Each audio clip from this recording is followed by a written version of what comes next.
Vamos a ver un breve repaso sobre Python. Lo primero que vimos fueron tipos de datos. Aquí están algunos ejemplos: enteros, los que tienen punto decimal, los bool, que son solamente dos, verdadero o falso. También tenemos los string, que les llamábamos también texto o cadenas en Python, ¿no? Entonces todo lo que yo ponga entre comillas va a ser un string. O también si uso la función string sobre algún número, lo convierto a este tipo de dato. Los tipos de datos list o listas en español los identificamos en Python de esta forma, ¿no? Con unos corchetes y pueden tener lo que sea dentro, ¿no? Números enteros. Esta lista tiene, aquí tiene un tipo de dato string, después un bool, después un float y después un int, ¿no? Esta última lista tiene como elemento, su primer elemento es otra lista, un entero y texto o string. Entonces pueden tener cualquier tipo de datos las listas. Vamos a crear, por ejemplo, de este lado, en un trinket nuevo que tengo del lado derecho, vamos a crear una lista que se llame A y que tenga los elementos de acá, ¿no?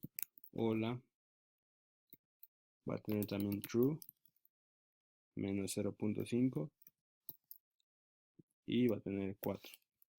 Entonces yo puedo hacer cosas sobre esa lista, por ejemplo, yo puedo decir un slicing, ¿no? Vamos a sacar un slicing que si recuerdan era algo así como una rebanada, ¿no? Entonces el slicing va más o menos así. Yo digo de A, yo quiero que me dé desde el elemento 1, por ejemplo. El elemento 1 es el segundo. Siempre el primer elemento es el elemento 0. Los índices cuentan del 0. Entonces desde el 1, por ejemplo, le voy a decir hasta el 2. Entonces el slicing opera así. Le digo 1, 2 puntos. Y el que yo marque como final va a llegar uno antes. Entonces, si este es el elemento 0, el elemento 1, el elemento 2 y el elemento 3, y quiero que llegue hasta este, tengo que ponerle elemento 3. ¿Ok? Vamos a ver si efectivamente lo saca. Tendría que sacar true y menos 0.5. Ahí está. Entonces, esto es el slicing. Em, ¿Qué más puedo hacer con el slicing? Con el slicing yo doy tres parámetros, ¿no? Doy un inicio, doy un fin, pero siempre llega hasta uno antes. Y también doy un incremento o decremento. ¿Qué significa ese incremento o decremento? Pues que puedo recorrer la lista de izquierda a derecha o de derecha a izquierda. ¿Cómo indico a Python que la quiero recorrer, por ejemplo, de derecha a izquierda? Simplemente al tercer elemento le pongo un signo negativo. Vamos a hacer un ejemplito. Print. Voy a hacer que ahora que parta desde otro número, ¿no? Que parta desde el elemento 3, que es el último. Que parta desde el elemento 3, que llegue hasta el 1. Le voy a poner que llegue hasta el elemento 0 y que vaya en menos 1. Vamos a ver qué despliega esto. Despliego 4 menos punto 5 y true. Entonces si vemos es 4 menos 5 menos punto 5 y true. Justo va de derecha a izquierda. Entonces yo aquí le puedo decir cómo van los saltos. Otra cosa es que también los saltos pueden ser diferentes a uno, ¿no? Entonces yo puedo hacer un slicing, por ejemplo, que vaya que parte desde el 0, que llegue hasta el 4, le voy a poner. Bueno, se le puede poner el 4, le voy a poner el 3 y que brinque de 2 en 2. Entonces vamos a ver qué es lo que imprime. Imprime hola y menos punto 5. Entonces partió de este, se brincó este porque dice 1, 2 e imprimió el menos punto 5. Entonces esos son los formatos que puedo hacer de slicing con listas. El slicing también funciona con las strings. Vamos a ver un ejemplo. Voy a tener B, que es la siguiente cadena. Hola mundo. Vamos ahora a hacer un slicing. Aquí el primer elemento, que sería el 0, es la H. Luego el 1, 2, 3, 4, 5, 6, 7, 8, 9. Muy importante que el espacio también cuenta. Entonces tiene 9 elementos. Vamos a acceder a los elementos. Vamos a hacer que salga LA espacio MU. Entonces sería el elemento 0, 1. La L es el 2. Entonces yo quiero que salga desde el 2. Y quedamos que también MU. Entonces sería 2, 3, 4, 5, 6. Pero si le pongo el 6 va a salir hasta la M. Entonces tengo que poner el 7 para que salga hasta la U.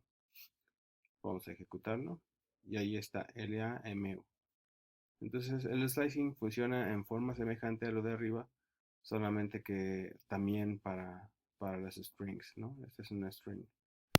Ahora vamos a recordar un poco sobre las funciones print y la función input.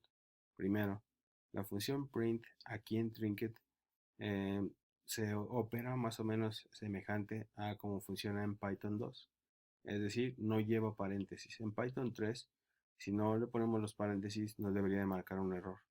En Python 2 es la única función de Python que no lleva paréntesis. Por otro lado, la función input funciona como funciona en Python 3, aquí en Trinket. Es decir, todo lo que recibamos con la función input, donde podemos meter aquí texto, aquí podemos poner una variable, todo lo que reciba directamente lo va a convertir a tipo de dato string. Y por lo tanto, si yo lo quiero usar como número, solo si lo quiero usar como número, tengo que hacer una conversión externa a tipo int, que sería entero, o a tipo float, si quiero que tenga punto decimal. En el caso de Python 2, que es lo que está normalmente instalado en las computadoras de la escuela, en Python 2 la función input solita recibe el dato como si fuera un número, como si fuera int o como si fuera float, digamos que lo autodetecta. Si queremos utilizar en Python 3 una función parecida a input, sería la función raw input, que se escribe de esta forma, raw input. ¿Okay? Así como está aquí. Pero bueno, vamos a usarlas entonces para un breve ejemplo. Supongamos que tenemos A igual con input. La voy a aceptar así solamente con la input. Y voy a decir, introduce un número. Introduce un número. Sucede que si yo introduzco solamente el número así y lo multiplico por 2, como no es un número, va a ser una cosa extraña, miren. 5, en vez de ser 5 por 2, 10, lo que hizo es pegar el número dos veces. ¿Por qué hace esto? Pues porque lo está tratando como si fuera texto. Sucede que al texto Python le hace eso. Entiende que es, este texto, ponlo dos veces. Si yo quiero que lo trate como un número, por ejemplo, le puedo poner int, abro paréntesis, y muy importante, tengo que cerrar el paréntesis de este lado. Lo ejecuto y le voy a poner 5. Entonces me dice que es 10, ¿no? Está haciendo la operación 5 por 2 igual con 10. Entonces así funciona la función input y la función print en conjunto.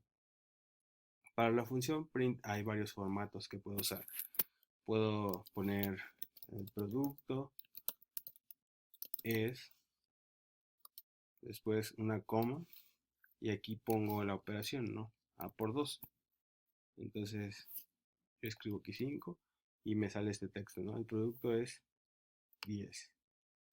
Otra opción es escribirlo de esta forma. El producto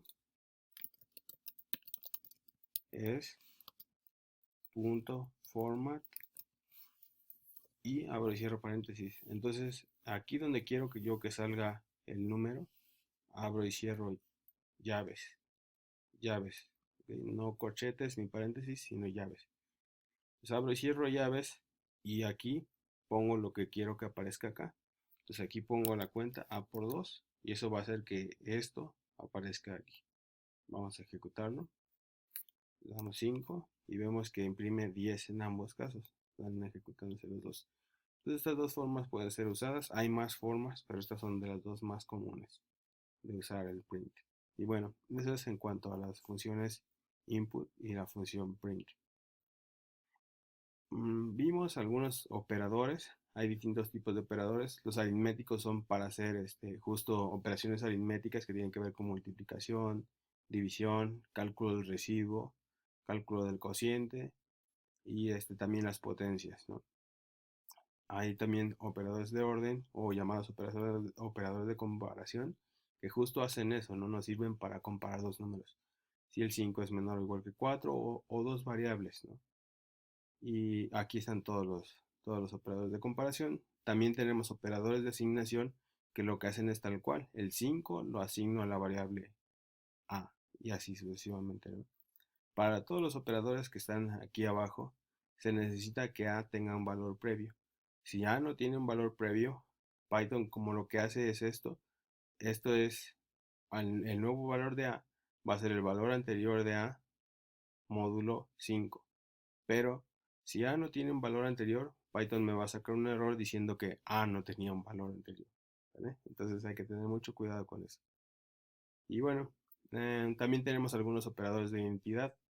Estos nos pueden ser muy útiles cuando estemos tratando con cadenas y con listas, porque nos sirven para identificar si un cierto elemento está dentro de la lista o dentro de la cadena, ¿no? Vamos aquí a hacer un breve ejemplo de eso. Tenemos una lista que tiene los elementos 1, 100, 200, 300. Entonces, si yo pregunto en print, el 100 está en A, eso es lo que estoy preguntando, ¿no? ¿Está 100 en A? Entonces la respuesta va a ser verdadero o falsa. Me dice true. ¿Por qué me dice true? Pues porque 100 sí está. Puedo preguntar 100 no está en A y la respuesta es falso, porque estoy diciendo 100 no está en A, pero sí está, ¿no? Entonces por eso me marca falso. Esto me sirve entonces para esto, pero también podría ser para una string, ¿no? Yo puedo decir, pues B es igual con hola mundo y quiero saber si la letra O está dentro de esta string, ¿no? Print O in B. Entonces me dice true porque la O sí está dentro de B. Entonces cosas como estas puedo hacer con estos dos operadores. También existen algunos otros operadores como los operadores not or and, que normalmente esos los uso para rangos, ¿no? Vamos a dejar este video hasta aquí.